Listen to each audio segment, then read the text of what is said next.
Mga kababayan, pasok.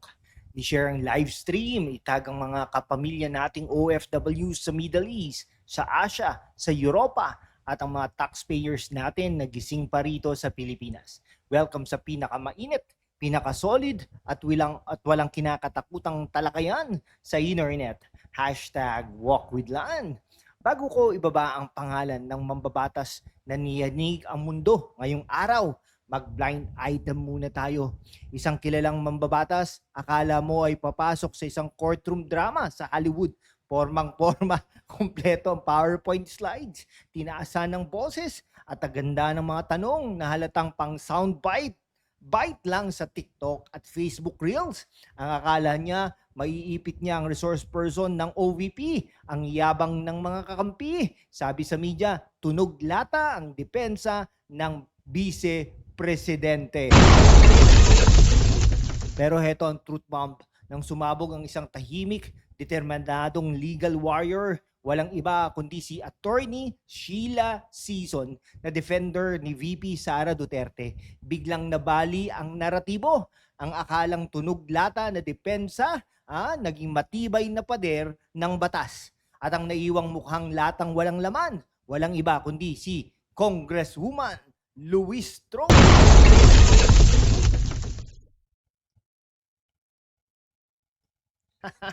Gabi-gabi tayong nanonood ng hearing, lalo na yung latest lang, no, yung recent na ating may nagsabi lang naman na yung pre-conference nila, no, yung bago mag-hearing talaga, bago talaga mag-impeachment trial, no. Pero ngayong araw na ito, ngayong gabi, hihimayin natin ng ilang mga minuto na legal analysis. Gagamit tayo ng utak, maglalabas tayo ng dokumento, hindi lang puro hiyawan. Kaya huwag kayong aalis dahil sa susunod na ilang mga minuto, ibubunyag natin kung paano gumuho ang sarswela ng Kamara.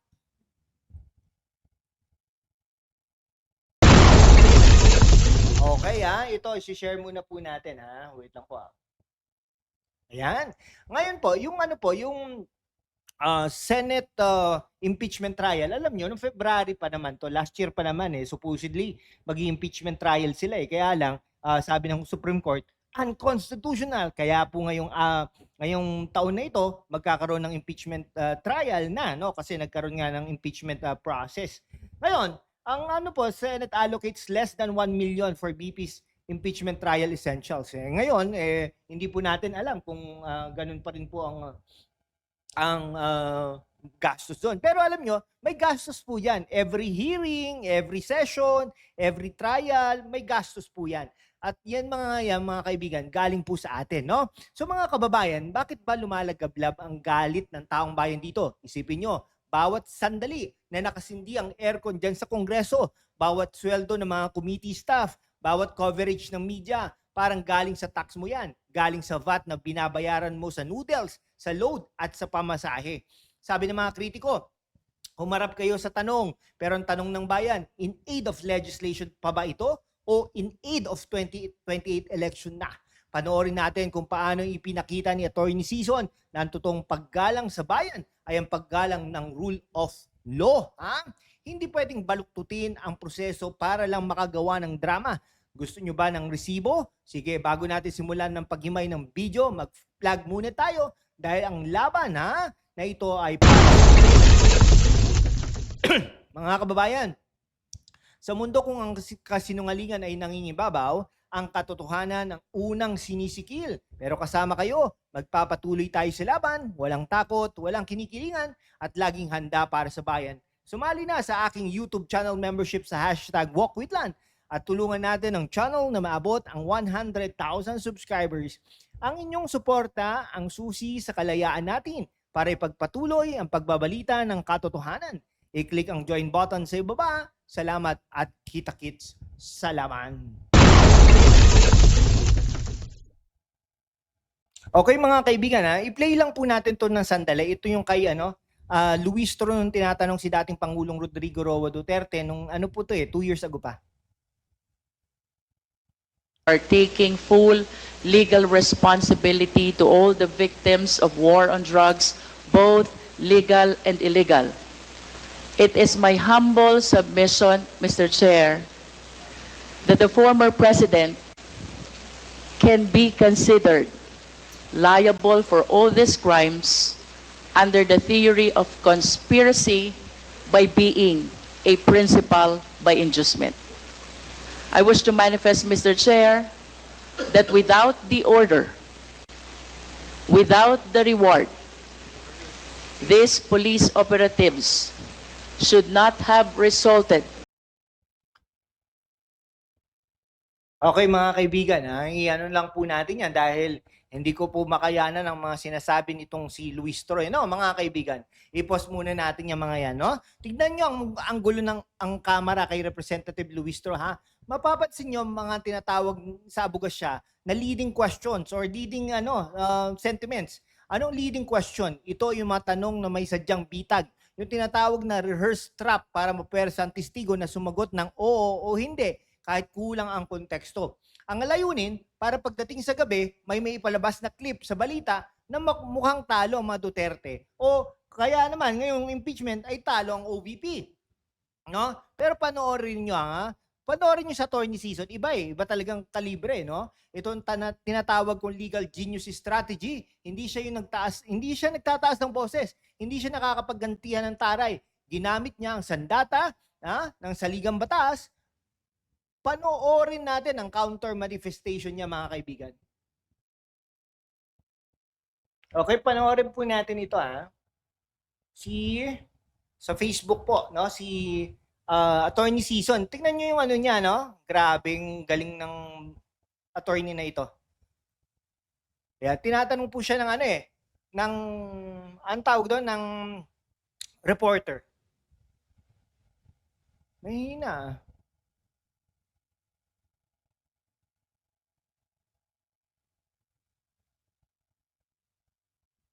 Pero ang lumanay, no? Ang lumanay po niya, no? So, i-ano na po natin yan, Okay, maraming salamat po. Okay.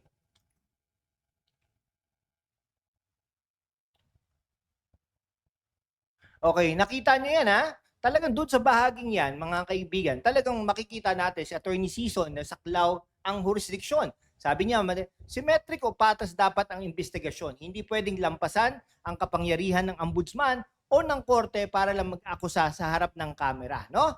Dito natuliro ang naratibo ni Luis Tro. Akala nila makukuha nila ang isang madaling target, pero na-invoke ni Attorney Season ang due process of law. Magaling no? Parang ulan ng nagpapalamig sa nagbabagang set ng kamera. Sino ngayon ang tunog lata? Congresswoman Luis Tro, sino ang tunog lata? Yung nagtatanong ng walang solidong basihan o yung sumasagot gamit ang mismong libro ng batas? Mag-comment kayo sa chat box, mga kapatid. Basahin natin ang komento nyo mamaya. Okay, i-share lang po natin. Teka lang po. Okay, mga kaibigan, ito, i-share lang po natin ito, no? Yung sabi dito, no? Section 21 ng ano nga ba itong Section 21 ng Article 6, the Legislative Department, Section 21. Okay? Ayan, dito po tayo. Sabi dito, the Senate or the House of Representatives or any of its respective committees may conduct inquiries in aid of legislation in accordance with its duly published rules of procedure, no? But the rights of persons appearing in or affected by such inquiries shall be respected, no? Di po ba? Ayun ang doon. No, dapat nirerespeto. Ngayon, ang tanong, nirespeto po si dating Pangulong Rodrigo Roa Duterte? O di kaya naman, nirespeto din po ba si OVP, Office of the Vice President, o si Presidente Sara Duterte sa 2028? Hindi po, tingin ko. No? Okay, para sa mga kabataan at mga estudyante ng batas na nanonood sa hashtag #WalkWithLan, mag-aral tayo. Hindi tayo tulad ng ibang channel na puro chismis lang. Talagang natin, no? Talagang in aid of legislation dapat, respetado tayo dapat sa mga iniimbitahan natin, lalong-lalo na sa Office of the Vice President. Hindi pwedeng magtanong ang komite na kahit anong maisipan nila. Dapat ay may malinaw na panukalang batas na gustong buuin o amyendahan. Kung walang sinusulat na batas, pangingisda na lang ang dumi na nangyayari. At tapos, yung karapatan ng bawat tao, vice presidente man o ordinaryong mamayan, na huwag sumagot kung ang tanong ay naglalayong gamitin laban sa kanya sa isang kriminal na kaso. Yan po ginawa nila kay Pangulong Rodrigo Roa Duterte. No? Ang komite ay hindi korte. Walang kapangyarihan ng Kongreso na maghatol kung sinong may sala o walang sala.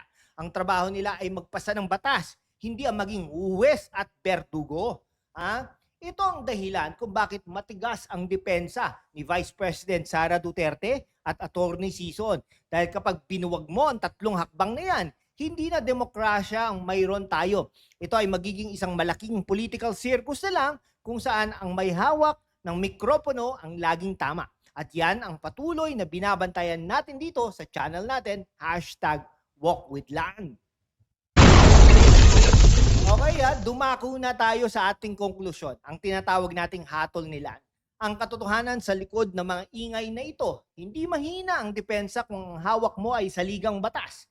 Ang naging problema ni na Congresswoman Luistro, umasa sila na ang emosyon at ang pressure ng publiko ang gigibas sa kampo ng Office of the Vice President. Pero nagkamali sila ng talagang kalaban sa harap ng matatalinong paglatag ng batas ni Atty. Sheila Sison. Ang Sarsuela ay naging isang malaking salamin kung saan nakita ng taong bayan kung sino talaga ang nagtatrabaho para sa bayan at kung sino ang nagtatrabaho para sa sariling interes. Mga kababayan, huwag kayong papayag na babilog ang ulo nyo ng mga edited na clips sa ibang platform. Dito sa ating komunidad, #WalkWithLand, naninindigan tayo sa katotohanan. Ibahagi ang inyong matinding saloobin sa comment section sa ibaba. Gusto kong marinig ang boses ninyo. Sinang mas kapanipaniwala para sa inyo? Si Attorney Sison ba na naglatag ng batas? O si Congresswoman Luistro ng Batangas na nagdala ng drama? Huwag kalimutang mag-subscribe at i-click ang join button para sa ating road to 100,000 subscribers.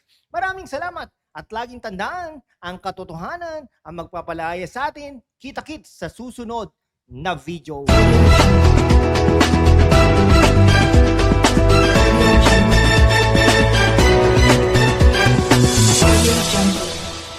Maraming salamat po sa inyong lahat.